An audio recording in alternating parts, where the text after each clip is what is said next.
क्या ओम कहने से योग सांप्रदायिक हो जाएगा? ये बहस इसलिए क्योंकि विश्व योग दिवस आ रहा है। 21 जून को देश भर में और दुनिया भर में योग किया जाएगा। बड़ी तादाद में लोग एकत्र होकर योग करेंगे और मंत्रालय का एक ये फरमान कि कार्यक्रम शुरू होने के पहले 2 मिनट का प्रोटोकॉल होगा जिसमें ओम का उच्चारण होगा।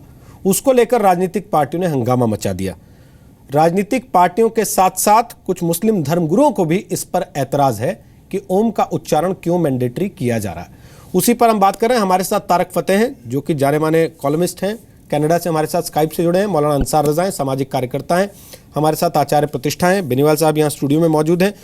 और साथ ही साथ हमारे साथ शंकराचार्य ओमकारानंद जी इस वक्त इस चर्चा में शामिल हैं। बात हमने तारक फतेह आप पर छोड़ी थी। सवाल यह है सर कि जब नमाज में 5 वक्त का योग करते हैं, वो खुद मान रहे हैं, तो फिर योग से ऐतराज क्यों करते हैं? देखिए, ये जैसे मौलाना साहब ने की आखिरी बात जो हुई थी, ये सियासत और धर्म को मिलाने वाली बात है कि उन्होंने फौरन कह दिया कि इस हुकूमत ने क्या किया है, हिंदुस्तान के और मसाइल हैं, क्या अब तक कर चुके हैं मोदी साहब। इन इश्यूज़ का ना इस गवर्नमेंट से ताल्लुक है, ना किसी कांग्रेस की हुकूमत से ताल्लुक है। ये असल में जिम्मेदारी आती है मुसलमानों के ऊपर कि वो एक माइनॉरिटी के हिसाब से, एक मुल्क जिसमें 80% लोग हिंदू हैं, हम किस तरह रहेंगे ताकि आपस की खलिश जो है वो ना हो। इसमें जिस चीज़ पे पाबंदी नहीं है इस्लाम के अंदर, उस पे फॉर एग्जाम्पल हम शराब नहीं पीते हैं, सूअर का गोश्त नहीं खाते हैं, हम पे गाय का गोश्त खाना भी मना है, वो और बात है, वो दूसरी बहस है। लेकिन जब हम पे कोई ममानत नहीं है ओम कहने की, तो हम किस बेसिस पे, क्यों अपने भाइयों को आप चिढ़ा रहे हैं और अपनी, बिल्कुल मुझे तो ऐसे लगता है कई दफ़ा दादागिरी करते हैं कि हम नहीं खाएंगे, आप क्या कर सकते हैं, हमारे राइट्स है इंडिया में। ऑफ कोर्स राइट्स है। हिंदुस्तान वाहिद मुल्क है दुनिया में जहां मुसलमानों के पास डेमोक्रेसी है, और हर जगह आप देखिएगा जहां वो माइनॉरिटी नहीं है वहां उन्होंने माइनॉरिटियों की ऐसी तैसी की भी है।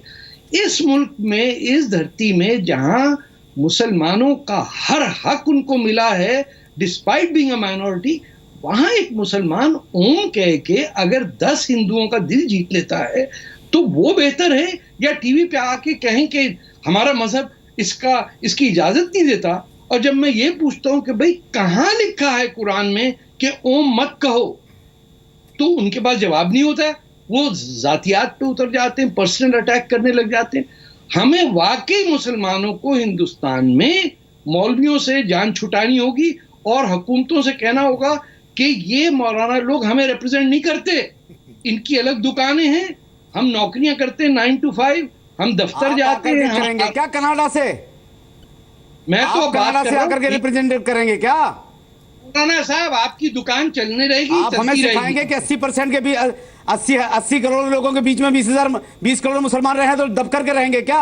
आपके जैसे डर करके रहेंगे क्या? क्या सिखाना चाह रहे हैं भारत के लोगों को? वो ओवैसी भाई की 15 मिनट की बात कर रहे हैं आप इस वक्त।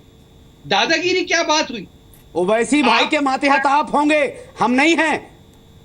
अरे मातहत होने की क्या बात है? मातहत किसने कहा आपसे? मैंने आपसे, आप होंगे मातहत ओवैसी के।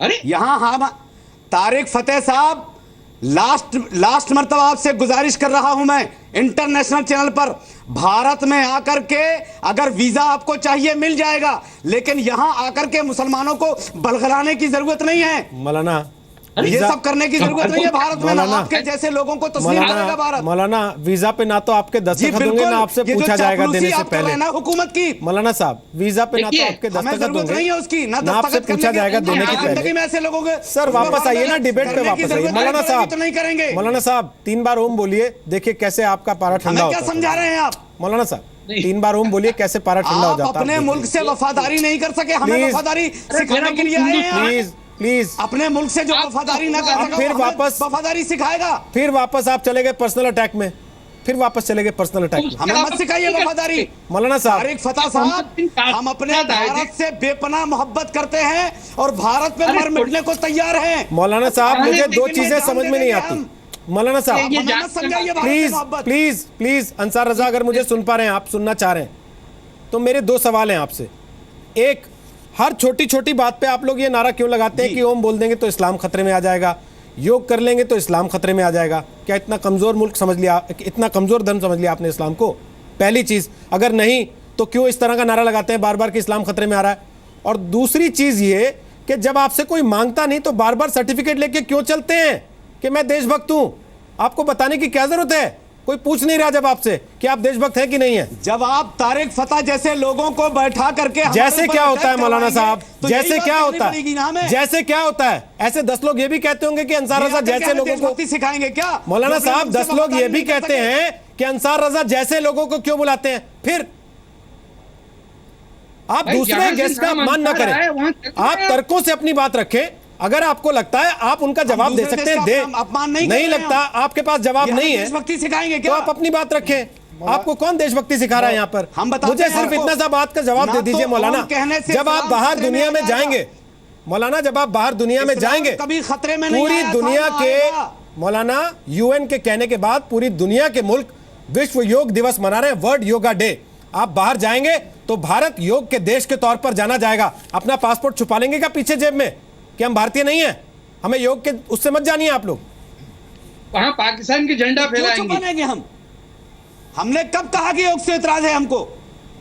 अरे रोहित सरदाना साहब, हमने कब कहा कि योगा से इतराज है हमें? आपको हमने ओम कब से कहा? एतराज, कि योगा से इतराज है हमें?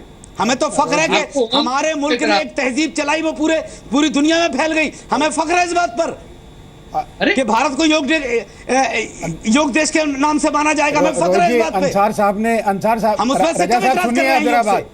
अंसार साहब बोलिए। देखिए, रजा साहब आपने ब्रेक से जाने में जी। से पहले आपने कहा कि एक खाली ये योग में केवल आसन है, कसरत है। ये आप ध्यान से सुनिएगा, ये हमारी चीज आज की नहीं है। आप भी पैदा नहीं हुए थे, सभ्यता भी पैदा नहीं हुई थी, उससे पहले की है हमारे योग ऋषि पतंजलि महाराज। और उसकी भी छोड़िए, हम अपने अगर मैं इसको और भी आगे ले जाऊं तो हमारे तो भगवान जिनको हम मानते हैं उन्हीं का नाम योगेश्वर श्री कृष्ण है। और ये जो आप हैं, हम हैं, 84 लाख योनियां हैं। भगवान शिव ने 84 लाख प्रकार के योग बताए हैं। आपको अगर जब गिनाना चाहूंगा तो ये पूरी जिंदगी बीत जाएगी, मैं योग नहीं वो गिना आपके सकूंगा। लिए है। आप सुनिए, बेनी इसमें भाई साहब, योग में आपके लिए 8 है, आसन हम है। आदम की औलाद आप केवल है। आसन नहीं बताइए, वो आपके लिए है। यम नियम प्राणायाम प्रत्याहार, ये 5 तो आसन के हैं और 3 साथ में है, ध्यान धारणा समाधि। हमारे 8 के 8 यंग भगवान को प्राप्त करने के लिए है, मानव मात्र को प्राप्त करने के लिए। आप किसकी बात कर रहे हैं? आप ओम से आपको शब्द से चिढ़ है तो ना बोलिए। आप कम से कम सूर्य को प्रणाम करिए। सूर्य तो प्रणाम करेंगे, आपको किरणें चाहिए, पानी को प्रणाम करेंगे, आपको जल चाहिए। क्यों करेंगे भाई? अरे हम अपने किसको खुदा आप को प्रणाम करते हैं। किसको आप भाई, रोकेंगे? जिसने ऐसा नहीं सूरज होगा। बनाया है, आपको मानना होगा जिसने योग सूरज को बेनीवाल बनाया साहब, होगा, बेनीवाल पूजा साहब, पिछले करेंगे, योग सूरज की दिवस पूजा पे करेंगे। जब पहला योग दिवस मनाना था तो इस बात को लेके ऐतराज था कि साहब सूर्य नमस्कार नहीं करेंगे। इस बार ये ऐतराज हो गया कि ओम नहीं बोलेंगे।